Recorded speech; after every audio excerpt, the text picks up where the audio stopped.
Kecamatan Bangun Purba adalah sebuah kecamatan di Kabupaten Rokan Hulu, Provinsi Riau. Kecamatan yang beribu kota Bangun Purba ini merupakan kecamatan hasil pemekaran dari Kecamatan Rambah pada tahun 2002.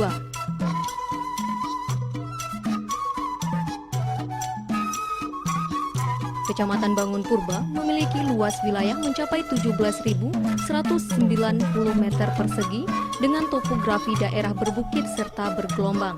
Kecamatan ini memiliki 7 desa definitif dan ditambah 1 desa persiapan.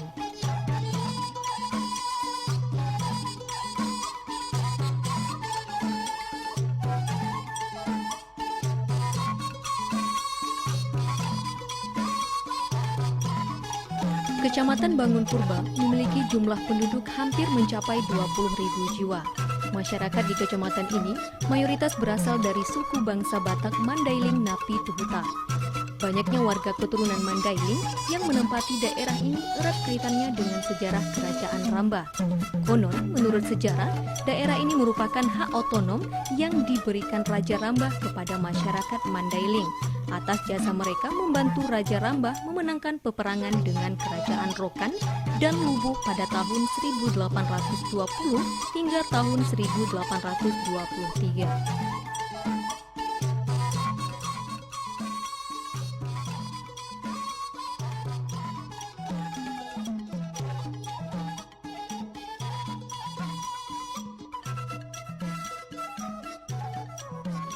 Berdasarkan pembagian daripada Nabi Tuhuta yang bilang tadi kan, kalau kami ke sini sekitar tahun 1700-an. Kami ke sini dari Haiti, pecahan dari Batang Samo dari Haiti. Jadi yang mula-mula masuk ke sini namanya si Muda, itu ada sejarahnya. Itulah Raja Tangun yang pertama. Tempat kami pun dulu di pinggir-pinggir gunung sebelah sana. Coba lihat mulai dari Haiti, Batang Samo, Pawan, Manaming sampai ke Tangun, seberang Batang Lubu ke sana. Tujuan kami ke sini diutus oleh Raja Rambah untuk mengusir penduduk Lubu yang ada di sekitar Sungai Sialok di sini. Ada masa perang ya? Iya. Tapi waktu kami masuk ke sini penduduk asli nggak ada bentrok dengan orang kita Mandailing. Ya, cuma secara diplomasi orang itu pun berangkat dari daerah ini. Itulah kira-kira. Jadi setelah selesai pengurusan di sini kan kami pun langsung mendirikan kampung di sini. Jadi kami nggak pulang-pulang lagi di Haiti, tinggal kami di sini. Jadi yang masuk ke sini dari Napi Tuhuta ke daerah Bangun Purba 3 kampung. Sungai Pinang, Tanjung Berani, Tangun. Itulah mula-mula kampung yang di sini. Sekarang udah berkembang ya Pak ya? Sudah berkembang. Tangun, Tanjung Berani Mangaraja, cuma Tangun aja yang Sultan. Kalau status ketinggian pangkat, Mangaraja dengan Sultan sama, yang memberikan gelar kepada kami untuk menawarkan kami harus Raja Rambah. Kalau hingga saat ini tradisi seperti itu masih dipertahankan nggak Pak? Masih dipertahankan sampai sekarang. Jadi di bawah kami setelah ada perkembangan-perkembangan, ada lagi di bawah kami Sultan Maratur Mangaraja Marbaris. Itu pengaturannya kami yang mengatur. Sultan Naubat dengan Marajana itu. Tiap-tiap yang 7 buah kampung, istilahnya kalau secara pemerintahan dulu masih ada di bawahnya lagi kerajaan-kerajaan yang kecil. Kalau saat ini Bapak sebagai tokoh masyarakat sendiri bagaimana melihat pembangunan yang terjadi di Bangun Purba ini? Kalau dibilang masalah pembangunan, ya macam mana lah kita bilang kan, memang ada-ada juga kan. Tapi kalau dibilang adat istiadat, ya agak kurang sedikit. Memang pemerintah pun sudah ada perhatiannya sejak berdirinya Kabupaten Rokan Hulu. Alhamdulillah sudah ada perkembangan, kira-kira bantuan sedikit-sedikit untuk masyarakat adat ada. Harapan kita ke depan semoga apa yang dibilangkan pemerintah Tungku 3 Sejirangan, itulah yang kita harapkan selama ini.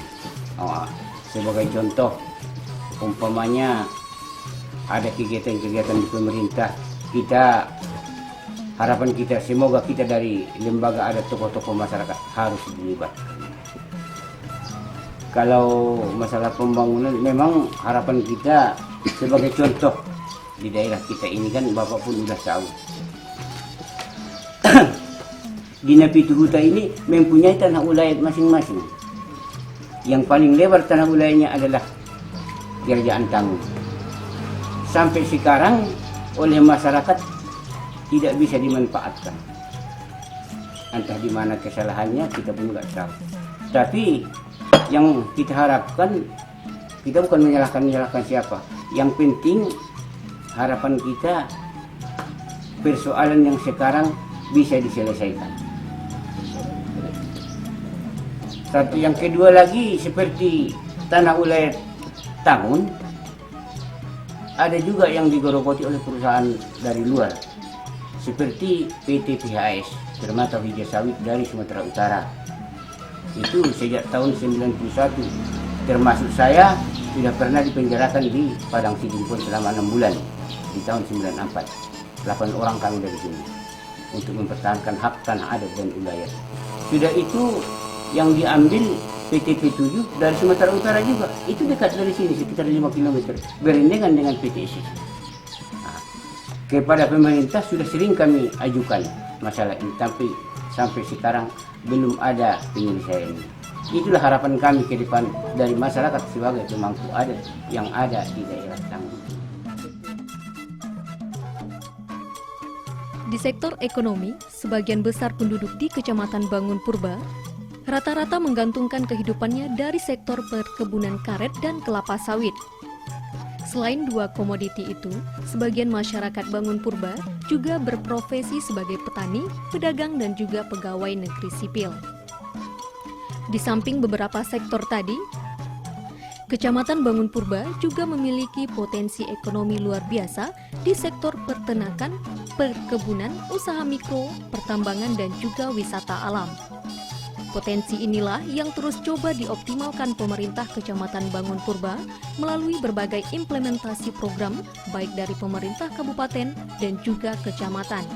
Pemerintah setempat yakin jika potensi ini dikembangkan dengan baik, diharapkan bisa mempercepat kesejahteraan masyarakat di daerah ini. Kecamatan Bangun Purba secara geografis, kemudian secara pemerintahan, itu terdiri dari 7 desa definitif dan 1 desa persiapan yang baru diresmikan kemarin oleh Bapak Bupati.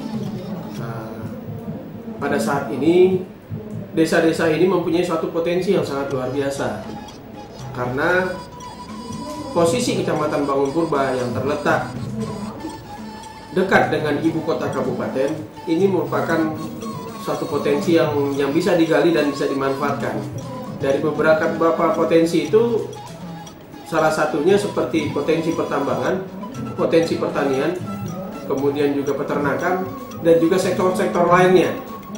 Nah, kenapa saya katakan Kecamatan Bangun Purba ini mempunyai potensi yang sangat baik? Di lain sisi, berdekatan dengan ibu kota kabupaten, Kecamatan Bangun Purba merupakan jalur lintas antar provinsi, di mana Kecamatan Bangun Purba ini berbatasan dengan Kabupaten Padang Lawas, Provinsi Sumatera Utara. Jadi apabila infrastruktur ini didukung juga di Kecamatan Bangun Purba, insya Allah Bangun Purba ini akan bisa jaya dan bisa bangkit dari ketertinggalannya. Untuk memaksimalkan potensi daerah, pelayanan publik juga menjadi salah satu aspek yang mendapat perhatian serius dari pemerintah Kecamatan Bangun Purba. Pembenahan sistem pelayanan publik baik secara fisik maupun administratif dilakukan secara cepat dan tepat.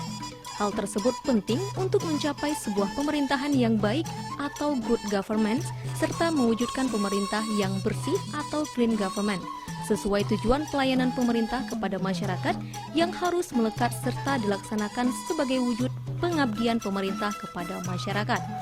Dengan semangat itulah, serta sesuai amanat Peraturan Daerah Nomor 6 Tahun 2011 tentang penyerahan sebagian wewenang Bupati ke Kecamatan, Kecamatan Bangun Purba resmi mendirikan Kantor Pelayanan Terpadu Kecamatan atau PATEN. Sejak dibuka, hampir sebagian besar pelayanan administrasi perizinan yang sebelumnya dilakukan di ibu kota kabupaten telah bisa dilayani di kantor kecamatan. Selain cepat, pelayanan paten kecamatan Bangun Purba ini juga dilakukan secara transparan dengan ditunjang berbagai fasilitas yang memberikan kenyamanan bagi masyarakat. Adanya perbaikan di bidang pelayanan publik ini ternyata ikut berpengaruh positif dalam memberikan suasana kondusif dalam pengembangan iklim investasi di kecamatan ini. Tidak hanya itu, meningkatnya kualitas pelayanan ini ternyata juga ikut mendorong tumbuhnya sektor ekonomi mikro serta ketertarikan pihak swasta untuk bermitra dan menanamkan modal di sektor ini. Kelompok Tani Sumber Sari Utama, Desa Bangun Purba Barat adalah salah satu contoh dari meningkatnya kualitas pelayanan di Kecamatan Bangun Purba. Berkat adanya kemudahan perizinan yang didukung bantuan pembinaan dari instansi lintas sektoral dan swasta. Kelompok tani ini mampu tampil produktif hingga mampu membukukan aset hampir setengah miliar rupiah lebih. Bahkan, sejak memiliki izin, kelompok tani yang bergerak di bidang perkebunan, peternakan sapi, dan pengembangan usaha ayam pedaging ini telah mengundang minat dari salah satu perusahaan makanan cepat saji terbesar di Indonesia, PT Japfa Adi Satwa, untuk bermitra dengan kelompok tani ini. Modal ayam awalnya, dana kelompok yang kita pakai itu sekitar 60 juta. Kira-kira ini hasil panen ini berapa nih? Kalau kan tadi bagi hasil dengan perusahaan, Iya, berapa kira-kira keuntungan dari?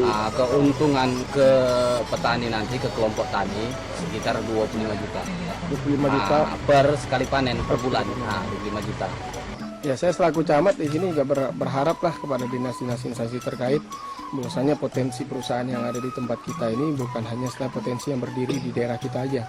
Contohnya seperti ini kan perusahaan Japfa ya, di bawah naungan Japfa itu kan perusahaan yang berdiri di luar daripada Rokan Hulu, tapi dia mau misalnya bekerja dengan masyarakat secara langsung. Yang saya herannya tidak melalui dinas awalnya, gitu. Tidak melalui dinas, tapi alhamdulillah ini bisa kita sondingkan dengan beberapa program yang ada di dinas maupun ada yang di kecamatan. Dan saya meminta nanti dari dinas instansi terkait ini bisa juga lebih bisa bekerja sama dan bisa saya mau selain mengkoordinir hal-hal yang seperti ini. Saya selaku camat berharap betul. Jadi perekonomian di daerah kita ini bisa kita tingkatkan tanpa kita harus mengandalkan dari dana APBD yang ada di daerah kita ini. Fasilitas pelayanan kesehatan dan pendidikan di Bangun Purba juga terus mengalami peningkatan signifikan. Hal ini tentunya sangat berpengaruh dalam peningkatan sumber daya manusia serta derajat kesehatan masyarakat di daerah ini. Untuk fasilitas pendidikan, hingga tahun 2014 ini, Kecamatan Bangun Purba telah memiliki sebanyak 9 bangunan SD negeri, 5 bangunan SLTP sederajat, 2 bangunan SLTA sederajat, dengan total siswa mencapai 3.200 siswa. Sementara untuk fasilitas kesehatan, Kecamatan Bangun Purba telah memiliki 1 unit puskesmas dengan dilengkapi 38 tenaga medis, 22 posyandu yang memiliki 133 kader, serta 1 unit posketren. Salah satu potensi Kecamatan Bangun Purba yakni potensi alamnya yang jarang ditemukan di Provinsi Riau. Salah satunya objek wisata air terjun Aik Martua yang cocok bagi Anda yang hobi berpetualang. Objek wisata air terjun yang terletak di Desa Huta Padang, 12 km dari ibu kota Kabupaten Rokan Hulu Pasir Pengerayan ini merupakan salah satu andalan wisata di Kabupaten Rokan Hulu. Untuk menuju tempat wisata ini dibutuhkan waktu sekitar 1 jam perjalanan dengan kendaraan dan dilanjutkan dengan berjalan kaki kurang lebih selama 1,5 jam dengan jarak tempuh sepanjang 6,5 km. Meski harus dicapai dengan melalui medan ekstrim dan jalan setapak yang curam, Anda pasti tidak akan kecewa karena akan mendapati pemandangan yang mampu memberikan suasana tenang dan menyegarkan. Salah satu yang menarik dari air terjun ini yaitu namanya Aik Martua yang diambil bukan dari bahasa Melayu Riau, melainkan dari bahasa Mandailing yang berarti air yang memberikan keberuntungan. Selain memiliki nama yang unik, keistimewaan lain yang dimiliki air terjun ini yakni banyaknya jumlah tingkatan air terjun yang lokasinya terpisah satu sama lain, sehingga air terjun ini juga disebut Tangga Seribu.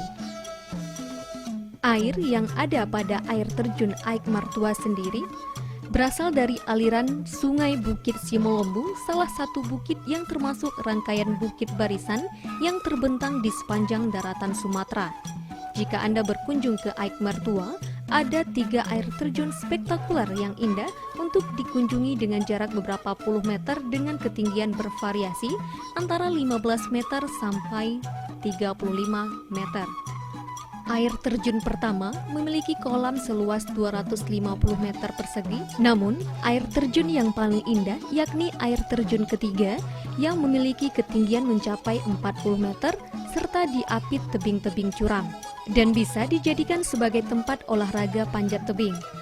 Pemandangan alam di sekitar objek wisata air terjun Aik Martua memang sungguh begitu menakjubkan. Perpaduan unsur elemen alam, hutan yang masih begitu asri, mampu menumbuhkan rasa kagum terhadap salah satu karya seni dari sang pencipta alam ini.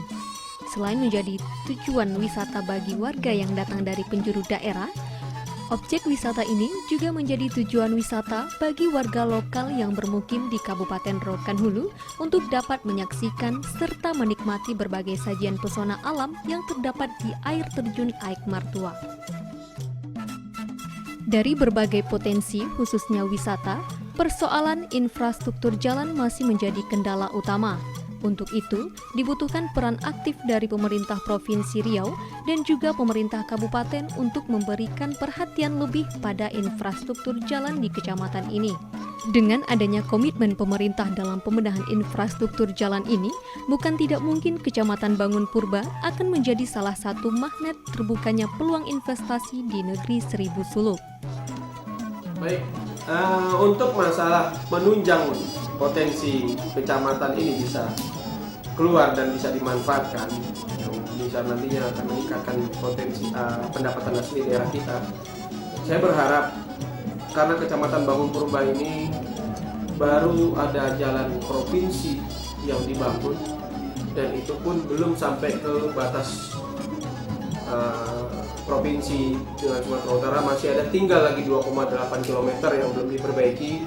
Mudah-mudahan harapan saya dari pemerintah provinsi pun saya mengharap untuk bisa ditindaklanjuti perbaikan jalan yang sepanjang 2,8 km untuk bisa diselesaikan sehingga potensi daerah kita bisa keluar dengan maksimal. Di lain sisi juga kami berharap kepada pemerintah kabupaten, karena di Kecamatan Bangun Purba baru mempunyai satu jalan provinsi. Saya juga berharap dapat dibangun potensi jalan kabupaten. Kenapa saya katakan demikian? Apabila nanti potensi daerah ini ataupun hasil-hasil bumi, hasil-hasil perkebunan ini dikeluarkan melalui jalan lintas kabupaten yang dibuat ataupun yang dibuka oleh pemerintah kabupaten, terjadi kerusakan, pemerintah kabupaten bisa dapat cepat menangani dan memperbaikinya sehingga akses jalan kita untuk mengeluarkan hasil bumi ataupun juga hasil perkebunan dan pertanian di daerah kita ini bisa maksimal dan juga akan membangkitkan usaha-usaha masyarakat dengan adanya jumlah uang yang berputar yang besar di Kecamatan Bangun Purba. Dan nantinya juga ini akan membangkitkan ekonomi masyarakat khususnya yang ada di Kecamatan Bangun Purba yang kita cintai ini. Kemudian setelah ini Pak, untuk pelayanan publik sejauh ini di mana Pak? Kita kan ada produk paten ini. Jadi sejauh mana Pak untuk produk paten ini? Ya. Untuk pelayanan paten kita memang berjalan sesuai dengan SOP yang telah ditetapkan, tetapi masih sifatnya tergantung dari kebutuhan masyarakat itu sendiri dalam menerima pelayanan. Dan di Kecamatan Bangun Purba kita berupaya untuk memperbaiki kekurangan-kekurangan dalam pelayanan paten ini, dan juga di pelayanan capilnya pun juga kita coba memaksimalkan. Yang mudah-mudahan ini akan memberikan dampak yang baik kepada daerah dalam bentuk pelayanan dan masyarakat kita di Kecamatan Bangun Purba.